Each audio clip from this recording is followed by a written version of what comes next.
Oh, hey there. I just finished eating my replicated lunch.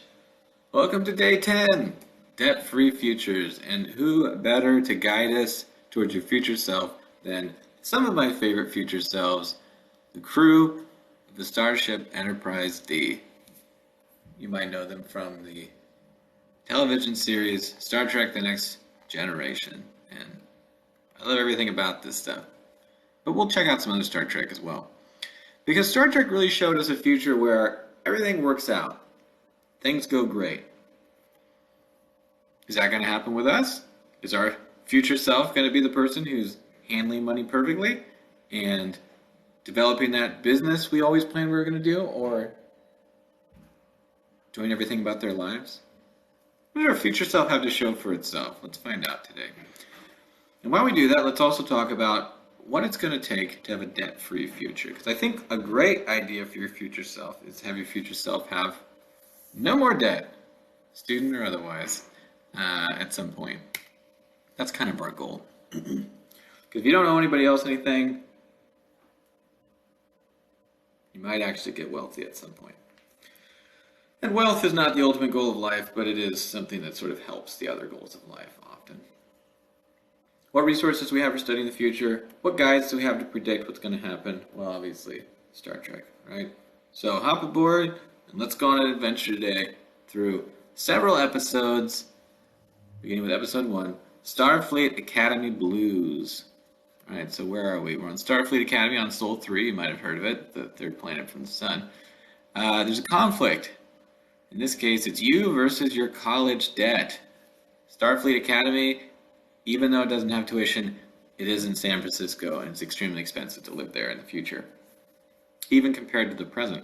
This is my Starfleet Academy identification, and I studied xenolinguistics.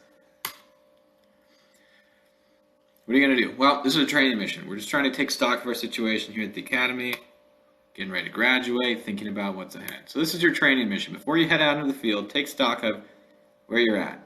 Current financial resources, current financial future plan, what stands between you and graduation, or the next big financial stage of your life, and what needs to be sacrificed along the way, or perhaps who needs to be sacrificed as these gentlemen in red stand here waiting for your answer. And do you have backup? Do you have support along this way? And how are you looking? Hopefully you're dressed for it.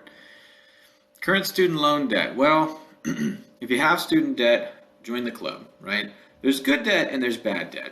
And student loan debt, all things considered, is not too bad, okay? Especially if it's subsidized student loans, that's pretty solid because it's getting you somewhere, right? So even if you have a large number hanging over your head of what am I going to have to repay someday, you can consider a good chunk of that to be good debt because you're investing in a future for yourself as well as trying to pay off this current present, right?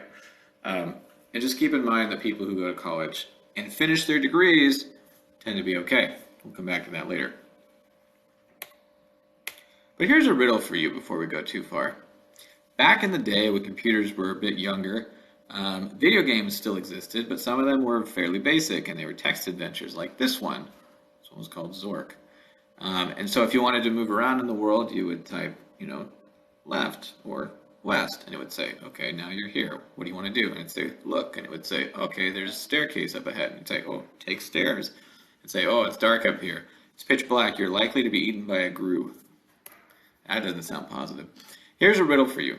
You are given an emerald, not like a Minecraft emerald, real one. And you're told to check its color every day, okay? On day 1, the emerald is green. Day 2, still green. Day 3, check again, it's green. Day 4, it's actually green, and day 5, it's definitely green. So my next question is, what color will it be on day 200 when you check? You know by now that everything I ask you in these classes is somehow like a lie or a trick, right? No, they're not lies, they're just not intuitive. There are all these challenges that System 1 says what's happening right now, right? Because System 1 says it's green today, it's green tomorrow, it will always be green. But System 2 says, wait a second, this must be a trick. Well, it is a trick. It's what Nelson Goodman calls the riddle of induction. It basically means how we look at the future. Induction is trying to guess what will happen or prove what will happen. Deduction goes the other direction, right? Can get you to the truth, take away everything else that's not the truth, right? But induction is how do we predict the truth and the future and all that. And we can't really do it, or we would do it, right? And we look for straight lines to predict the future. We think whatever happens right now will continue. So if the emerald is green today, it's still going to be green in the future, straight line. But reality is different. And Nelson Goodman says that maybe this emerald only has a green property and will always be green. But what if it has the GRU property, he says, which is maybe a property that it'll be green until June 30th and then it will turn blue. I can't prove to you that this emerald is only green and not GRU, right? So it's another version of the narrative fallacy. It's basically stories that we invent to say, it's like this, it will always be like this. Well, it might not be, because in the future, sometimes things change. We tell ourselves a lie, though. We say the future will always look like the past. Green will always be green. In fact, green might someday be blue. So now that we're getting a little rattled here at Starfleet Academy, it's time to go on our first assignment. Okay, so you're on the USS Constellation now. You have been assigned to join this crew, and they are all more experienced than you. You don't know what you're doing. It's your first assignment out of the Academy. You are freaked out. And also, this might be a suicide mission. We'll find out. It's a research mission, technically, though. So we're really after finding the truth. And what exactly is the truth? Well, Mr. Spock here will probably guide us to it. One place you might look for truth is school. And you might be looking for graduate work because you just can't get enough school. If you're pursuing the goal of doing research, or if you want to teach, or if you want to get a job that requires a master's, or whatever you're looking for out of grad school, that is potentially an option for you. If you're looking at something that's related to becoming, a lawyer or a doctor, some sort of specifically trained profession, there are professional schools out there as well. And there's also MBAs, right? If you just want to be a little more experienced before you go out into the work world, that's an option for you as well. What do these things do for you, right? And are they things that you want to be pursuing right now? Well, it depends. And a lot of it really has to do with money, but a lot of it also just has to do with your own interests and goals. Because I think it's tempting to say that graduate degrees, professional degrees, are going to get you more money.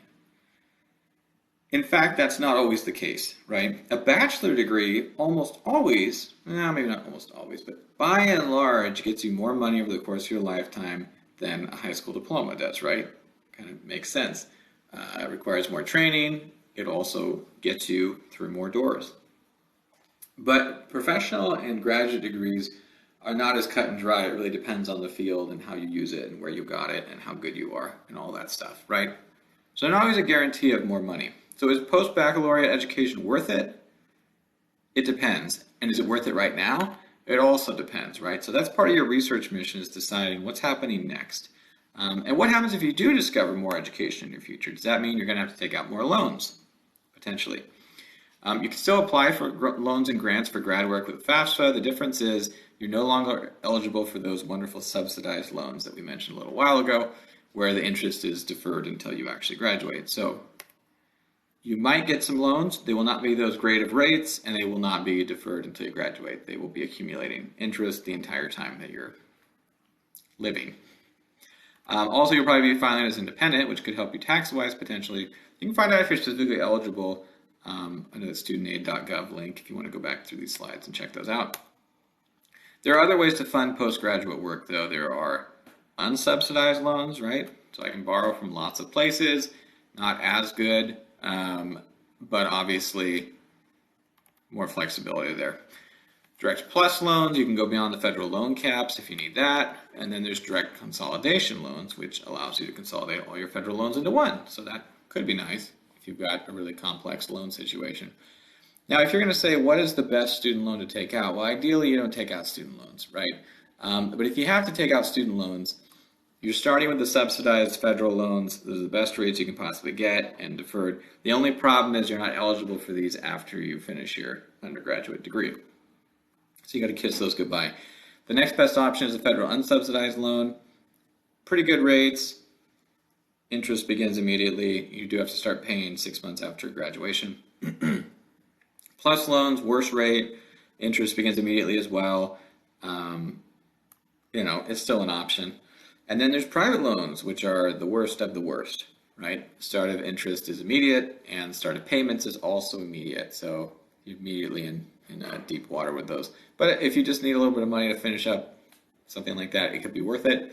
If you're funding your entire postgraduate work on private loans, I would be really careful with that. And if you're funding it based on your pawn shop loans, I would be also extremely careful with that. So funding options, look for the free money first, the federal grants, university grants and scholarships. Getting your tuition waived potentially if you're in a graduate program that's willing to do that is also awesome. It doesn't work for a lot of MBAs or a lot of professional programs. If you can get other scholarships, community scholarships, if you can get an assistantship, you can work while you learn, work study job. If you can borrow from yourself or somebody else, you can get those federal student loans, or you can get a private student loan at the bottom. Or maybe you can just save up all your gladiatorial winnings like Chekhov over here, which I don't think he won any matches, so it might not work. Is it the right time to continue your education now and take on potentially new student loan debt? You got to talk with your future self to find out about that, right? What would Data do? What would Laura do? I think we know Laura would go ahead, full bore. Data would be a little more calculated about it. So inquire into your future self. Do I need this degree? Do I need this continued progression? Do I need it now? Like, is there something else I need to do first? Do I need to go work for a while and then come back and decide if it's worth it to me?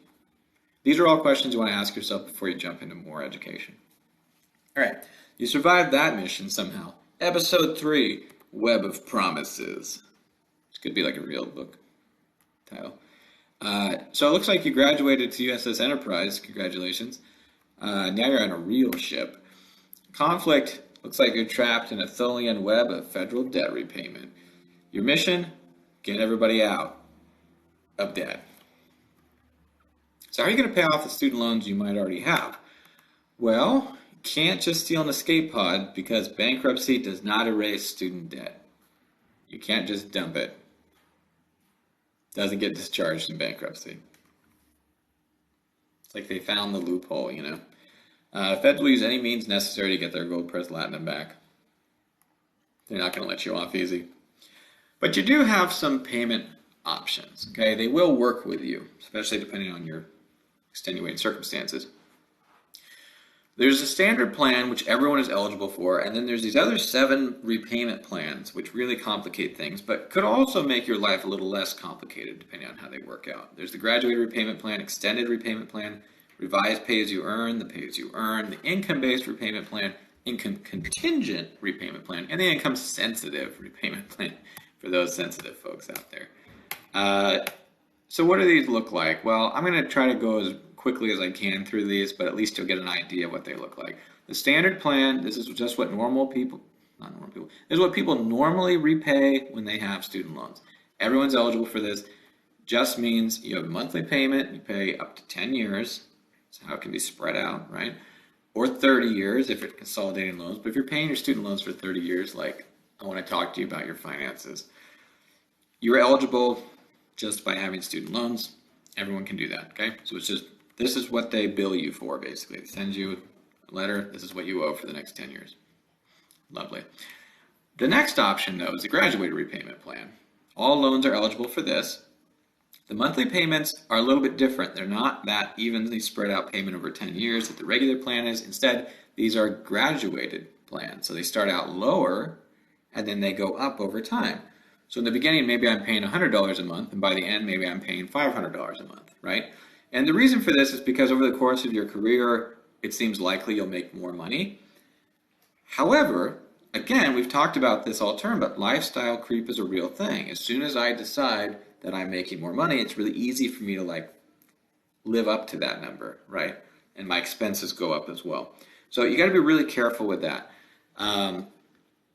However, it is one way to kind of get started without having that crushing burden of debt potentially, and be able to pay it off later. And everyone is eligible for this one as well. The third type of payment plan is the extended repayment plan if you want to be paying for the rest of your life. This is a monthly payment for up to 25 years instead of 10. To be eligible, you must have at least $30,000 in direct loans or they won't allow you to do it. Whoa, red alert! Whoa, what's going on? Oh, status emergency funds report weak and dropping. Oh gosh, okay. So previous status, you were earning $80,000 annually and you had no debt. Wow, doing pretty well. And 20K in savings. That's great. You got an emergency fund. But current status has changed. You were suddenly unemployed through no fault of your own. You have $30,000 in credit card debt due to a medical problem that happened once you had lost your previous insurance, no fault of your own, and $0 in savings because that medical problem was massively expensive. They had to bring you back from the debt, basically. So what are we going to do in this situation? Well, we got to solve that problem, right? Beg, borrow, steal. Don't go back to school in this situation. We got another red alert. Life spiraling is out of control. We got problems. Previously, I was married. My spouse and I were making 150K together. We were feeling good. We got a mortgage payment, not too bad in this economy, and we got an auto loan, and that's fine. The car's paid off. But now I'm divorced, and she took the car that was paid off, and she's not paying on the car that is broken down that has the payment, and she has the house, and she's also not paying the mortgage. I'm in trouble, right? Not ideal. Suggestions, Mr. Sulu? How do we solve these problems? What are we going to do? Pull out the phaser from the box. Court-martial, beg Starfleet for mercy. Turn phasers on X. Return to the shuttle pods. Is that Enterprise self-destruct? No, none of those things. Instead, consider your other repayment options, right? At least settle down the debts you can control before you deal with all these other things out there. So another option you have is a revised pay-as-you-earn plan, or REPAYE, for those of you trying to get cute with acronyms. Basically what this means is it works for not necessarily all loans, but it works for unsubsidized and subsidized loans and direct plus loans to students. Monthly payment is limited, so it's no longer based on an even number of payments, and it's not based on paying less or more or having extended time. This time around, well, actually, it's sort of extended. It's based on your earnings. And so whatever your discretionary income is, they take 10% of that or less, and that's your repayment. And it's recalculated annually based on how much money you make and how big your family is. And after 20 or 25 years, any debt remaining is forgiven. So this is just sort of tied to your earnings. So if you never make a ton of money, you might never even have to pay off the full amount of debt that you had. But that's kind of a weird incentive, isn't it? Everyone is eligible for this, though. So if you are really feeling down about things, you're like, I'm not going to make any money in the future. This could be an option to say, well, at least whatever I make, I can limit my payments to 10% discretionary income.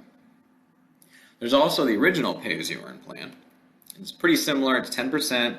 After 20 years, debt is forgiven, and it's recalculated annually.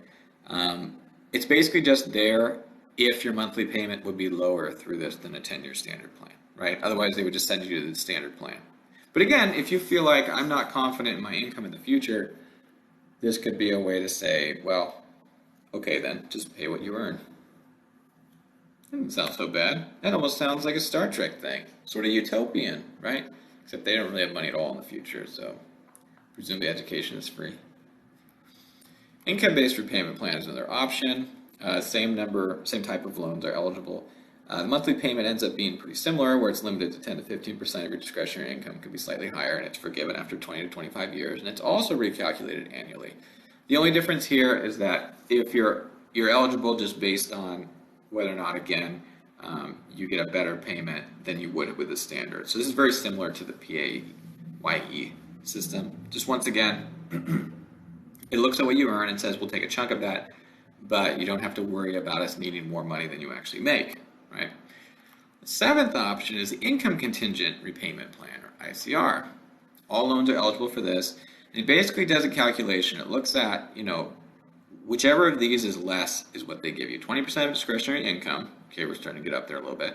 Or an amount you would pay on a repayment plan with a fixed payment over 12 years, adjusted for income.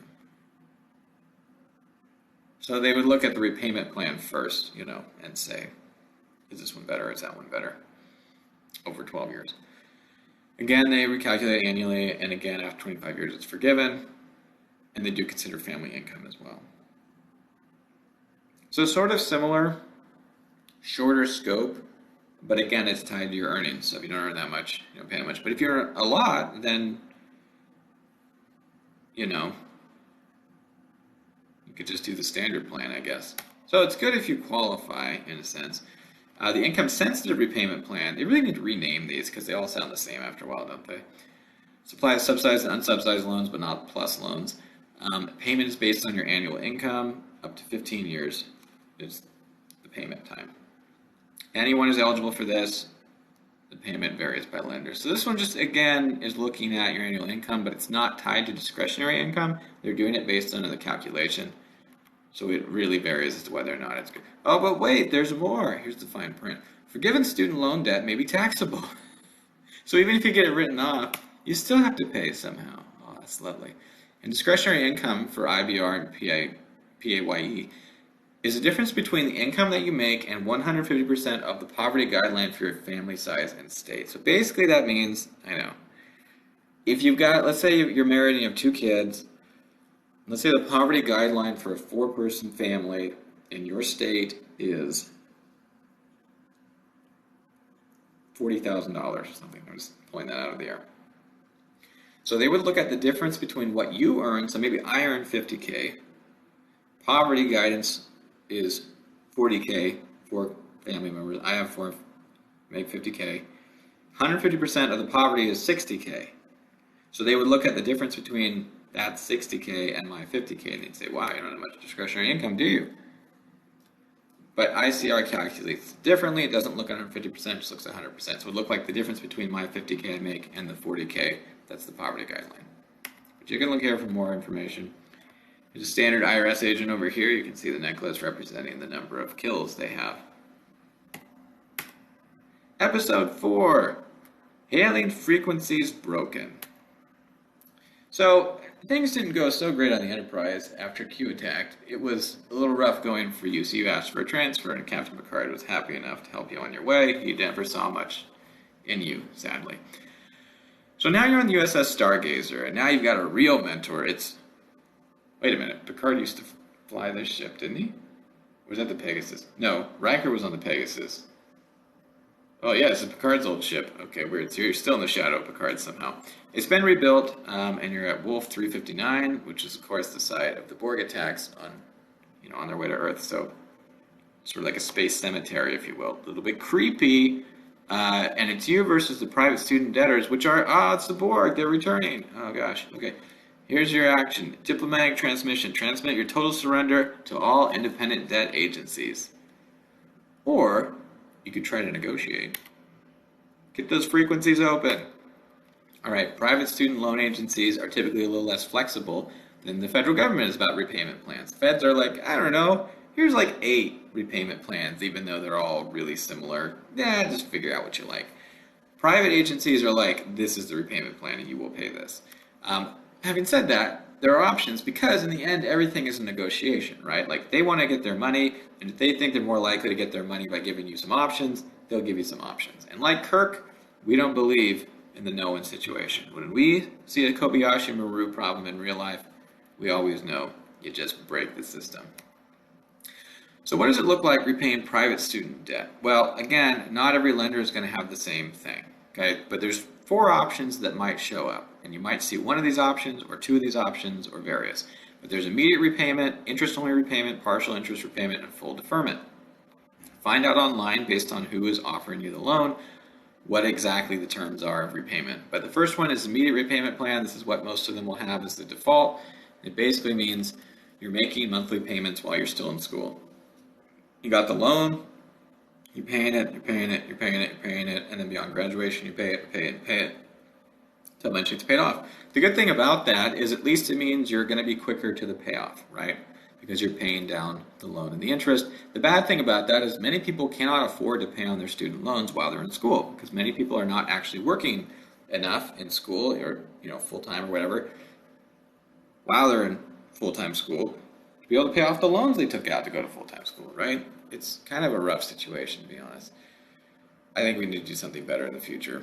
If that happens or not, though, it's still up in the air. The other, number 2 option here is interest-only repayment plan. That means when you're in school, you're still paying the interest on the loan, but you're not paying the principal. Which, the nice thing about that is it's more manageable payments because, again, you're probably not earning that much when you're in college, and it does keep the loan from growing interest-wise while you're in school. But it's kind of demoralizing because at the end you still owe the same amount that you borrowed, even though you were making payments on interest the entire time. The third type that might show up is a partial interest repayment plan. You can do fixed payments while you're in school that are towards the interest, but they don't cover the entirety of the interest. Bad news, upon graduation, you'll owe more than you first borrowed, right? Although it won't be quite as bad.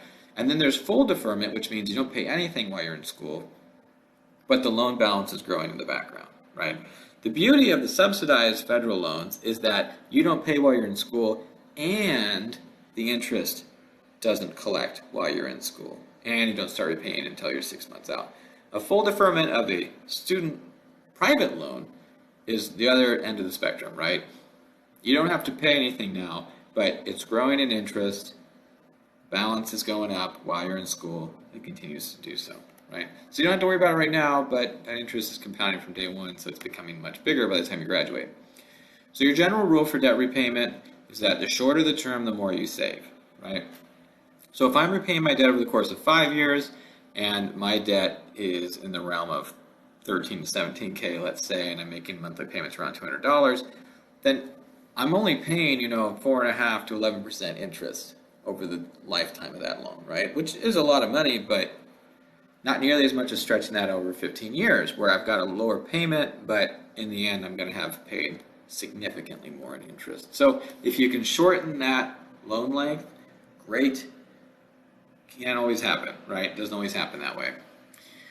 If you're struggling to repay any debt, whether it's student loans, medical bills, or other debt, it doesn't hurt to ask for more flexibility. It doesn't hurt to negotiate a little bit. You'd rather get something than nothing. Talk to them. Tell them about your situation. If I'm struggling to find a job, if something drastic happened to my financial status, whatever it is, get in touch with them. It's better than them just trashing your credit and demanding you pay them and all that, right? Be direct. They'd rather not send you to court for collections. Plead for leniency at the court martial if you absolutely have to. All right, episode 5, Life of Service. So now we've landed at a space station, finally. We're at Farpoint Station, which has been rebuilt, but not from that one creature, right? Something different. And now it's you versus poverty, injustice, ignorance, and suffering. You're on a philanthropic mission. You're offering goods and opportunities to the galaxy's less fortunate, and we're proud of you. So proud to have you be a Starfleet Academy alum. So private loan agencies don't really care what you do to get their money back. But the government might care how you pay back your loans, it turns out. If you're considering a life of public service, you might actually get some debt forgiveness out of the deal. See, these guys were into vaccination before it was cool. This is an old poster. Not as old as it looks, but it's old. One alternate repayment plan, actually, is working in public service, working for the public good. There's what's called public service loan forgiveness. So if you have federal student loans, not private loans, federal student loans, and you work for a public service organization, you may have your loan amount, whatever is outstanding, forgiven after 10 years of service and making qualifying payments during that time. So if you're working for a nonprofit or a non-exempt organization, you also might qualify, even if it's not federal or state. If your nonprofit work involves one of these services, it might qualify. If you work within emergency management, military service, public safety, law enforcement, public interest law services, early childhood education, public health, public education, public library services, public service for individuals with disabilities and elderly, school library, other school-based services, you might qualify. So basically, like, if you're serving the public sometimes takes pity on you and helps you out. Oh, red alert, okay, new status. Teaching private high school economics and government. So I'm a teacher, I'm in high school, I'm desperate, trying to hope for those public service loan payoffs. And I'm earning $50K annually. Okay, that's good, except I'm in a real high cost of living area. Student loans are $400K or $400 a month, not $400K, please. And I've got $10K in savings. That's good. But current status. I've tested positive for Barclay's protomorphosis syndrome. I should have gotten vaccinated when I had the chance. Now I have $40,000 in medical debt and nothing in savings. What am I going to do? All right. Suggestions, Dr. McCoy? What are we going to do? Plead with Starfleet Medical for mercy on those bills. Experimental time travel treatment. Go back to before this all happened. Set up that lithium crystal-based payment plan. Set enterprise self-destruct? That's always a solution to every problem, isn't it? It's not a good solution. There's a race to get out of debt, right? Because the longer you're in debt, the more money it costs you. But don't neglect your greater mission while you're focusing on individual assignments. These aliens over here might need you to teach them, right? Or patch up their wounds, or assist them in finding government support, or whatever it is they're looking for. All right, so good job on some public service. Episode 6, Abandoned Ship. Now you're on the Galileo shuttlecraft orbiting SETI Alpha 5. Wait, SETI Alpha 5? I thought this was SETI Alpha 6. This is a survival mission. Can you outrun your loans? So let's say you budgeted real well. You got a job. You're doing great. And yet somehow you can't afford the loan payments you have on top of your living expenses. So you search for work for 6 months after graduating, and you're still looking, right? So maybe one of these two things is happening or will happen. What are you going to do? Well, one loan repayment plan is simply not to repay them, right? Like that's what Hardcore Fenton Mudd over here would do. He would just say nope and not pay them off because he is a criminal. 45 million people have student loans totaling over $1.6 trillion. That number just continues to rise. Some of these people are not actually going to pay back their loans, right? Some of them are never going to pay them back. About 1 million people default on their student loans each year, and about 7 million total are in default currently, so people that have just stopped paying their student loans. When in default, the government can take money from you. They can take it from your wages. They can put it, take your tax refund from you, and on and on and on. So it's not an ideal place to be. And also your credit will be a disaster, so you can never really buy anything for a while. So who's most at risk of not making it through? The people who struggle the most at paying back student loans are those who actually don't finish their degrees. Borrowers who completed a bachelor's degree average $30,000 in loans, which is a lot of money. But borrowers who didn't finish their bachelor's and default end up usually having under $10,000 in loans. Well, how can that be, right? If I finished the degree and incurred all these loans, why is it more likely that I will not be in default, whereas this person over here who didn't finish their degree and has significantly less in loans outstanding is in default? Why is that? Well, there's a huge value difference in finishing a degree versus having some college. Being able to say that I have a bachelor's degree, I finished this thing, enables you to make significantly more money than someone who has some college or no college. And so what ends up happening is the default rate is 3 times higher with those who do not finish their degrees than it is with people who do. This poor man over here has experienced that for himself. There's our man. So how do you afford to pay off student loans? How do you stay out of default? Well, you save for your future self, and you finish your degree. You have to finish. You guys are so close. You got to finish your degree. I don't care what it takes. I don't care what your major is. You will finish that degree. That's the only way you're going to be able to pay this stuff off, okay? And I will help you if you don't know how to finish it. If you can't pay, budget, consolidate, plead, do whatever you got to do. Finish it, right? What did I do? Did I have loans? I did not. I was carried on a magical cloud through college. No, I got a bunch of scholarships because I was super smart. And I got some money from my grandparents. Because I was super smart to have good grandparents, right? It was mostly paid for with scholarships, though, in fairness. I am not actually that rich. My wife had some student loans, though. And she had these, and they were private loans, which means they were accumulating costs from the beginning. And so I talked to her about them, and this is long before I knew anything at all about finances, which I would say now I still know very little, but this was 15 years ago and I knew almost nothing. And I was like, well, it seems to make sense to pay these loans off right now before they get too big, or pay off part of them at least, because she had about 20K out. And she's like, okay, well, how much can we pay off? And I was like, I've got some money over here. I'll pay off like, I don't know how much, like 5K or something of it. She's like, okay. So we paid them off. And that meant there was a lot less interest we had to pay off later. And she eventually paid off the rest of them when I was in grad school and she was working. But like, At the time, it's sort of a bad idea because we were like dating, It's like, why would you just give somebody that much money to pay off their loans? But I was like, nah, I'm gonna marry her, like I don't care. I don't care about money, I care more about our future. So I would say, like, don't necessarily give your significant other a bunch of money to pay off their loans, but you could recommend that they pay them off sooner and just live as lean as possibly, and keep the other ones that you have to, but pay off whatever you can. See what happens. I don't know. Hey, we're still together. It's cute. If you're struggling to imagine or empathize with your future self, look, we're even wearing Star Trek stuff.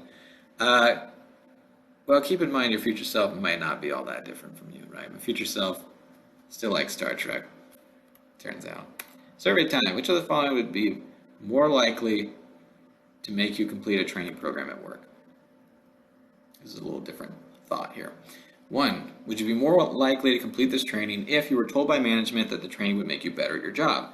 Or if you were threatened for non-compliance? Or if you were given information on just how it's done, right? No value judgments, so there's like, here's what you do. Or 4, being told that 90% of your colleagues had already completed the training. Which of these 4 do you think would make you more likely to complete a training program?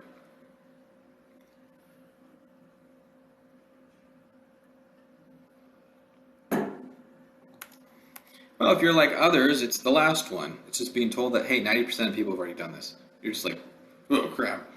You gotta get on it, right? I don't want to be the loser. Turns out that changing people's behavior is pretty simple with a nudge, right? And one nudge is you just tell people what other people do, and they'll do that. Conformity is kind of how we live our lives, right? In Minnesota, people weren't paying all their taxes, so they tried out a few things. Some people were told, hey, taxes do good things, you should pay them. Other people were threatened with punishment for not paying.